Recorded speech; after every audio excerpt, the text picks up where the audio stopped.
State feedback with integral effect. We consider the system described by the state equation. U is the input, Y the output. We have two state variables, x1, x2. The first question is to give the characteristic polynomial of the system and to check that the system is stable.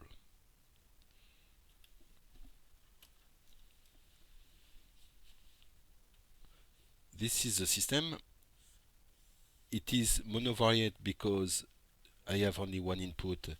One input is input is U, output is Y. The controller we have to build is here. It is a state output feedback, so it means that I consider the state here, where here I have x1, here x2 that are used by the controller. I will have also an input U, and inside this controller I have an integrator, only one. So it is a dynamical system with a state variable that will be called Z. Question number 1. I have to give the characteristic polynomial of the system, which corresponds to the characteristic polynomial of the evolution matrix A. P of S is equal to the determinant of Si minus A, which is equal to the determinant of SS00 for this, minus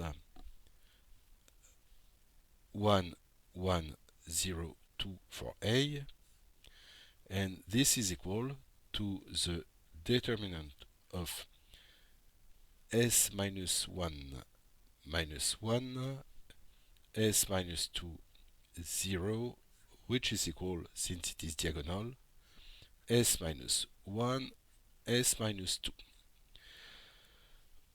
Okay, the eigenvalues of the system are 1 and 2, and they are both unstable because they are on the right. So 1 is here, 1 is here, 2. They are on the right part of the complex plane, so they are both unstable. The system is unstable. Question number 2, we want to loop the system with a state feedback control, so this one. I have W is a set point. So I want that the output Y corresponds to W. I have to give the state equation of the controller. I will call it Z. And after to give the poles of the controller. Question number 2. U for the controller is equal as the form alpha for the times integral between 0 and t of the set point is W of tau minus Y of tau d tau, and this corresponds to the error between what I want and what I have.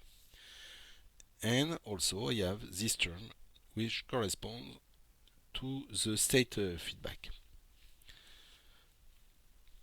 The error is denoted by Z. It is also a state variable. So here I will call it Z as proposed in the exercise. As a consequence, if I want Z will be a state variable, it means that inside the controller I will have here the integrator, here Z, here x1, x2, W, and it will compute U. It means that the controller has a state variable equal to Z, so I have to write something like Z dot equal, and the output is U equal. And here I am only allowed to have Z, the state variable, and all the inputs of the system, I mean W, x1, x2. So since I have this, I have z dot corresponds, so the derivative of this integral is the argument of the integral. It means that here I have w minus y. But y corresponds to x1, so minus x1 because y is not allowed here, only x1, x2, and for the input u, I will have here alpha z, and this one will, since k is equal to k1, k2, here I will have u equal minus k1 x1 minus k2 x2 plus this. Okay, so I have expressed the state equation of my system. It is clear that this controller is linear, and I can write it in a matrix form. So if I write it in a matrix form, I will obtain z dot equal 0 times z plus a matrix with minus 1 for x1, 0 for x2, and 1 for w. So here x1, x2, w. And here I will have for u, for the output of my system, minus alpha times z plus the matrix times the input x1, x2, w. So here I will have minus k1 due to this, minus k2, and 0. So this one corresponds to the evolution matrix of the controller, this one to B of the controller, so I will write C like controller. Here this one is the observation matrix of the controller, and this one the direct matrix of the controller, C. DC. What about the pole of the system? The pole of the system corresponds to the eigenvalues of A, the eigenvalues of the 0, so this here the matrix, the evolution matrix of the controller is scalar, so the eigenvalue is itself. So I have only one pole, so one pole corresponding to the eigenvalue of AC, and it is 0. Okay. So we can understand that this system is not asymptotically stable, which is not a problem because what is important is a closed loop system. Here is my system with the input u and the output x1, x2, and y. And what is important is a closed loop system, which is all this. Okay. What I can see also, maybe to repeat it, but for the input of the system, I have all this for the controller, W, X1, X2. The state of the system is Z and Z, and the output of the system is U and U. Question number 3. Recall that I have my system which was described by x dot equal 1, 1, 0, 2, x plus 0, 1 u with y equal x1. So it was my initial system. With u here x1, x2. Recall also that I have another system which corresponds to the controller, which was given by this u equal minus k1 x1 minus k2 x2 plus alpha z. This is the controller. I have this, and w is here. The output is y, and I have to give the state equation of all this system. So the state variable of this system, closed loop system, will be x1, x2, and z. So to have the state equation, I will have to write the derivative of this. The output is y, so I have also to write y. And I have to express all of them where with in function of the state itself, so x1, x2, and z, and the input w. So it is what I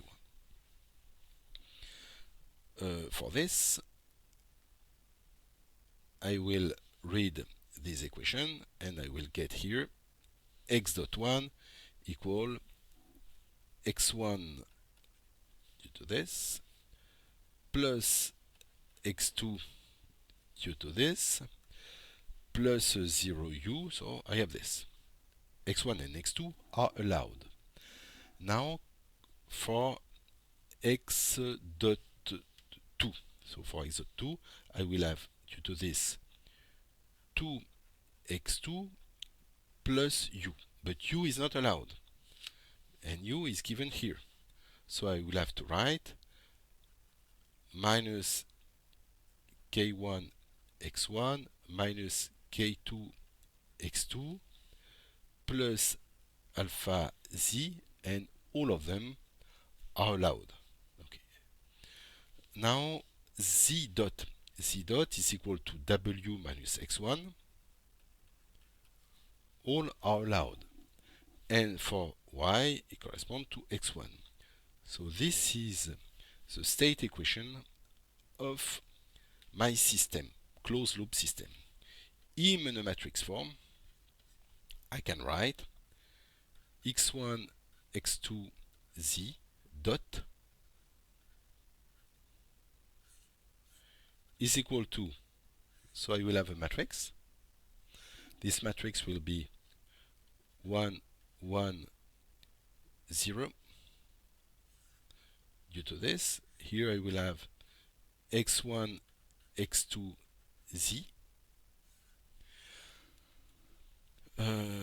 plus something, a vector like this, times the input, and the input is w. So here I will have 0, because w is not involved here. X dot 2 is equal to minus k1. Here, this one and this one is 2 minus k2. Alpha, here minus 1, 0, 0, and w is, I have 1 here and 0 here. And for y, I will have 1, 0, 0, x1, x2, z. So this is the state equation of my closed loop system. I can see the state variable of the controller. This is the state variable, the state vector of my closed loop system, the evolution matrix, control matrix, observation matrix. So what is important for the stability is this matrix.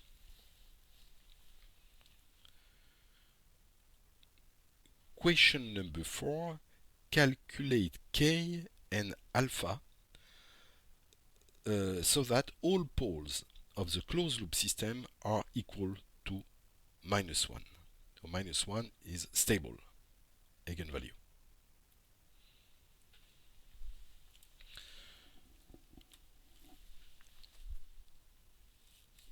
Question number 4. I take this matrix. I will call it, for instance, A C, like a closed loop. The characteristic polynomial PC of S of this matrix is equal to, so I can compute it, I will not do it here, but it's quite easy because there is plenty of zeros, and I get S3 plus K2 minus 3 S2 plus K1 minus K2 plus 2S plus alpha. And now I want this to have all roots equal to minus 1. So since it is a third order system, a third order polynomial, I will have here S plus 1 cube. So I want this to be equal to this, and this is equal to S cube plus 3S2 plus 3S plus 1. As a consequence, this should be equal to that, this should be equal to this, and this one to this one.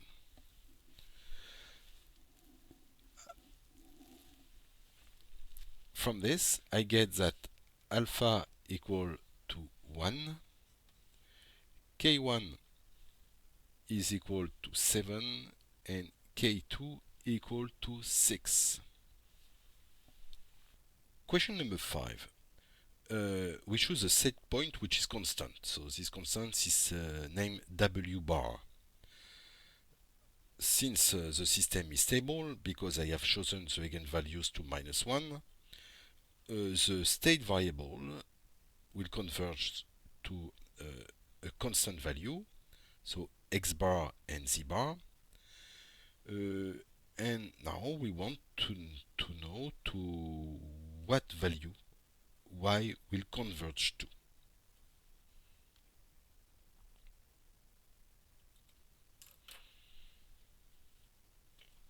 Or question number 5. This is my system, closed loop system, where the input is W, the output is Y. Now, what I know is that W is constant, so it's W bar. So what we know is that x1 will converge to value x1 bar, x2 will converge to x2 bar, z to z bar, and so on, y to w bar. So I will have this equation, but x1 dot, since x1 will converge to x1 bar, x1 dot will converge to 0. So this means that all these are equal to 0. The same for this one. So I will the state equation, which was differential equation, converge here to an analytical expression on their limit. So if I take this, I can isolate what I want to compute. I want to compute this one, and from this one is a controller. I recall that I have some values for this one and this one. So I have here x1 bar, x2 bar, z bar, which is equal to, so I take the values for k1, k2, so I will have 1, 1, 0, minus 7, minus 4, 1, minus 1, 0, 0. I take the inverse. I will multiply by, this one is 0, 0, w bar. And if I compute all this, I will get that w bar minus w bar 3w bar. So since y bar equal to x1 bar, I conclude that I have this. So what I observe is that due to the integral effect, here I have this equal to this, and it is exactly what I wanted. Question number 6. We replace the evolution matrix A of our system by another matrix, which is close to A. And we keep the same controller. Now we want to know if the value for y will change. So in practice, it is what happens. I mean, the matrix A, B, and C are approximation of the reality. And we will see that even if I make this small change, then I will still be accurate. I mean, y will exactly converge to W bar.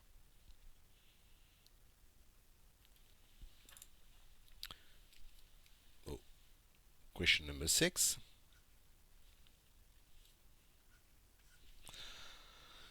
So we slightly move the matrix A, B, and C, and whatever. And also for K1, K2, we can move a little. We have placed all eigenvalue to -1. So when we perturbate, the eigenvalue that are theoretically fixed at -1 will move. So one will go here, one will go here, for instance, and another will go here. It is an example. But we can imagine that due to the fact that the eigenvalues are continuous with respect to the coefficient of all these matrices, then the system will remain stable. Of course, if I perturbate too much, the system may become unstable, but here we assume that we perturbate only a little and the system is still stable. As a consequence, in my dynamical system, x1 will converge to x bar 1, x2 to x bar 2, and x3 to z bar. Okay, so probably this value will change because of the perturbation. But what we know is that x dot 1 will converge to 0, x dot 2 will converge to 0, and z dot will converge to 0 due to this. But now, we know that z dot is equal exactly to w minus 1 because it has been defined like this. It corresponds to the error between what I have and what I want. As a consequence, since this one will converge to 0, this will converge to 0. So for all kind of constant perturbation, I will have what I have will converge to what I want, W bar. And it is the main advantage of the integral effect is that if I have some static perturbation, then I will precisely, the output will precisely converge to the set point.